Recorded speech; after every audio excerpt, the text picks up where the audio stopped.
Good morning भाई लोग। तो आपका स्वागत है हमारे सर के चैनल में। तो आज हम पढ़ने वाले हैं संविधान। और संविधान में हम पढ़ने वाले हैं भाग 1 जो कि है यूनियन एंड इट्स टेरिटरी, संघ और उसका क्षेत्र, जो कि अनुच्छेद 1 से 4 तक है। ठीक है, तो चलिए हम अनुच्छेद 1 को जानते हैं। अनुच्छेद 1 क्या बोलता है?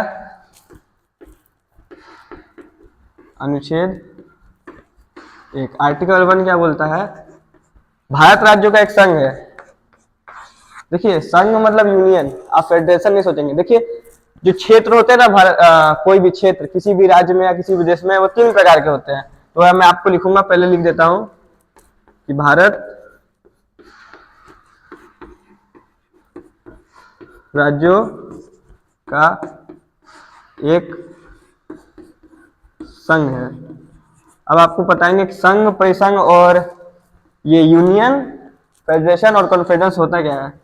पहला हो गया आपका कन्फेडरेशन, मतलब परिसंघ। दूसरा हो गया आपका फेडरेशन, इसका मतलब भी संघ होता है। और तीसरा होगा आपका यूनियन, जो उसका भी मतलब क्या होता है? संघ होता है। अब अंतर क्या होता है ये मैं आपको बता देता हूं। देखिए, जो कॉन्फेडरेशन कॉन्फेडरेशन होता है ना, इसमें कई सारे देश मिलकर समझौता करते हैं और एक देश का निर्माण करते हैं।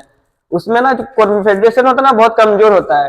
कोई भी देश ना जब एक देश का निर्माण करता है ना, तो उनमें अगर समझौता टूटेगा ना, वो देश तुरंत अलग हो जाएगा जिसमें समझौता टूटेगा।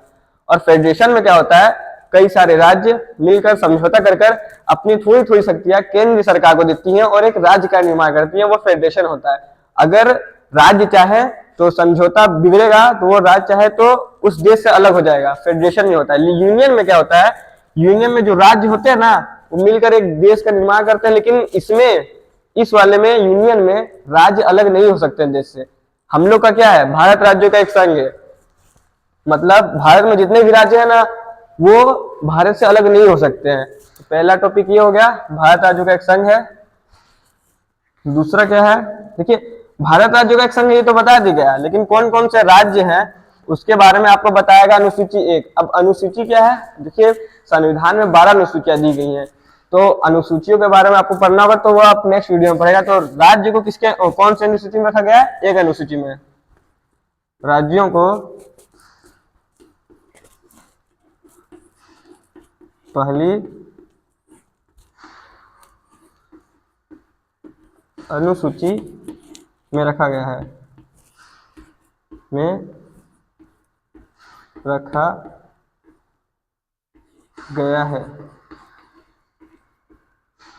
अब देखिए, आप पहली अनुसूची में कौन कौन से राज्य हैं, राज्य के क्या कैपिटल है, उनकी क्या क्षेत्रफल है, उनका क्या सीमा है, किसे सीमा सांझ है, उस सब के बारे में पहली अनुसूची में आपको पूरा एक्सप्लेन किया रहेगा। और एक तीसरी बात जान लीजिए कि अनुच्छेद में तीसरे में क्या रखा है, जो भारत में जो क्षेत्र है ना, वो 3 प्रकार के हैं। क्षेत्र, एक राज्य होता है, दूसरा यूटी होता है, मतलब यूनियन टेरिटरी या केंद्र शासित प्रदेश, और तीसरा होता है अर्जित क्षेत्र। तो राज्य क्या होता है, जिसका खुद का बड़ा क्षेत्रफल होता है और खुद का कैपिटल भी होता है। वैसे तो यूटी का भी कैपिटल होता है, पर राज्य क्या होता है ना, बड़ा क्षेत्र होता है। जितने भी अभी वर्तमान में 28 राज्य है, उनका एक बड़ा क्षेत्रफल है। तो राज्य एक ये हो गया। यूनियन टेरिटरी क्या होता है, इनका भी क्षेत्रफल होता है पर छोटा क्षेत्रफल होता है, और ये राष्ट्रीय महत्व के होते हैं। वर्तमान में भी 8 है। अर्जित क्षेत्र क्या होता है, अर्जित क्षेत्र जैसे कि भारत चाहे तो, जैसे बांग्लादेश हो गया, पाकिस्तान हो गया, इसमें से अगर कोई भी भाग, बांग्लादेश का कोई भी राज्य हो गया या पाकिस्तान में कोई भी राज्य हो गया, अगर वो चाहता है भारत कि जैसे पाकिस्तान में ना लड़ाई चल रहा हो राज्य में, कि हमको अलग रहना है, पाकिस्तान का अगर कोई भी राज्य है तो भारत में आके जुड़ सकता है। अगर लेकिन एक बार जुड़ गया तो फिर वो भारत से अलग नहीं हो सकता। तो जो पाकिस्तान से जो राज्य अलग हुए होंगे और जो भारत में जुड़ जाएंगे, उसको हम बोलेंगे अर्जित क्षेत्र। ये अनुच्छेद 1 हो गया। तो हम चलते हैं अब अनुच्छेद 2 की तरफ। वीडियो रोक दिया जाए।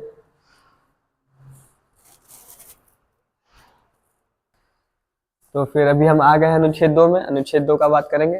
तो अनुच्छेद 2 में लिखा गया है, संसद चाहे तो बाहरी राज्य या कोई भी देश को भारत में जोड़ सकता है।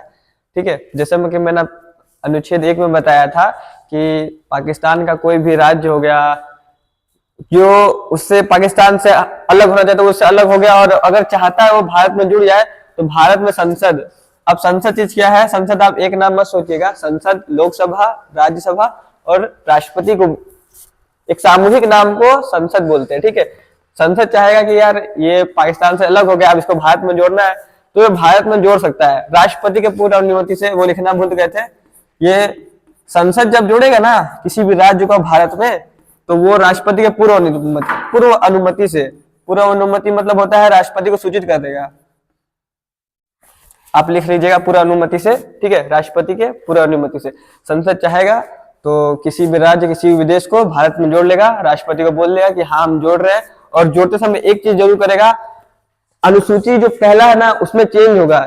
उसमें क्या चेंज होगा, जैसे अगर मान के चलो हम बताते हैं आपको 22वां राज्य सिक्किम बना था 1976 में, तो 1976 में जब बना था ना उसको पहली अनुसूची में बदलाव किया होगा। पहली अनुसूची में लिखा होगा कि हाँ 22वां राज्य बना क्या, सिक्किम, जिसका कैपिटल क्या हुआ, गंगटोक। तो कोई भी वो राज्य या कोई भी देश को जोड़ेगा तो उसको पहली अनुसूची में भी परिवर्तन करना पड़ेगा। तो दूसरे अनुच्छेद में यही लिखा गया है कि संसद कोई भी देश या कोई भी राज्य को चाहेगा तो भारत में जोड़ सकता है। तो अब आते हैं हम अनुच्छेद 3 की तरफ।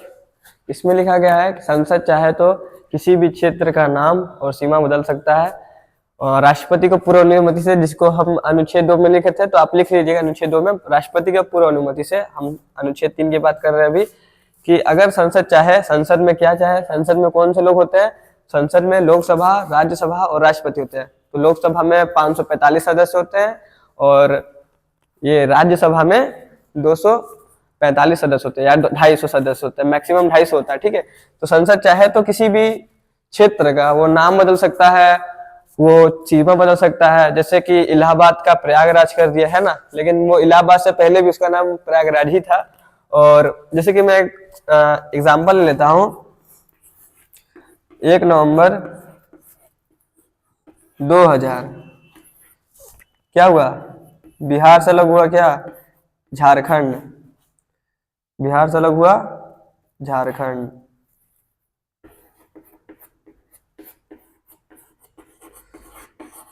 ठीक उसी के बाद 9 नवंबर 2000 को उत्तर प्रदेश से क्या हुआ अलग, उत्तराखंड, उत्तराखंड, इसको लिखना पड़ेगा उत्तराखंड।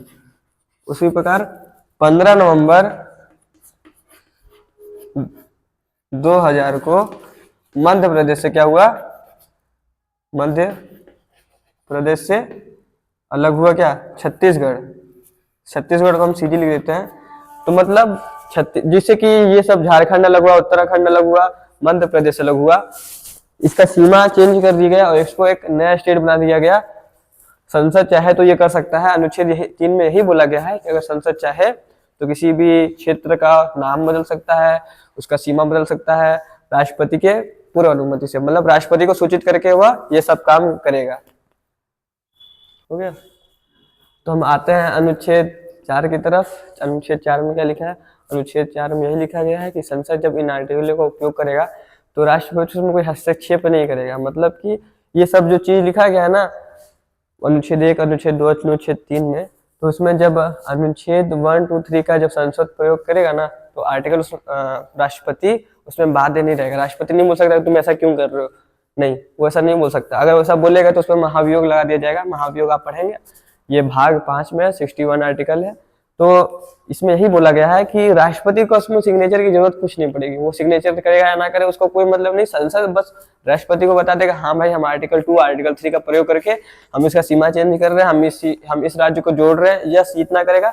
मतलब ना, संसद साफ शब्दों में, संसद जब इन आर्टिकलों का उपयोग करेगा तो राष्ट्रपति उसमें बाध्य है। राष्ट्रपति को वो मानना ही होगा कि हाँ भाई तुम करो, मेरे से कोई मतलब नहीं है, बोलना होगा उसको, ठीक है। राष्ट्रपति बोलेगा नहीं भाई तुम क्यों कर रहे हो, तो उसमें महाभियोग लगा दिया जाएगा। राष्ट्रपति एक नॉमिनियल नाम मात्र के तरह रह जाता है बस इस संदर्भ में, ठीक है।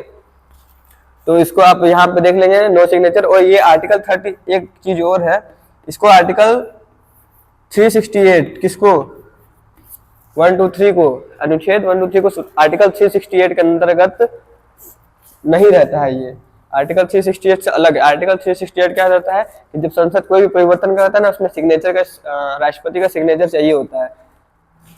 तो बस यही है कि संसद जब इन आर्टिकलों का उपयोग करेगा। क्या लीजिएगा थोड़ा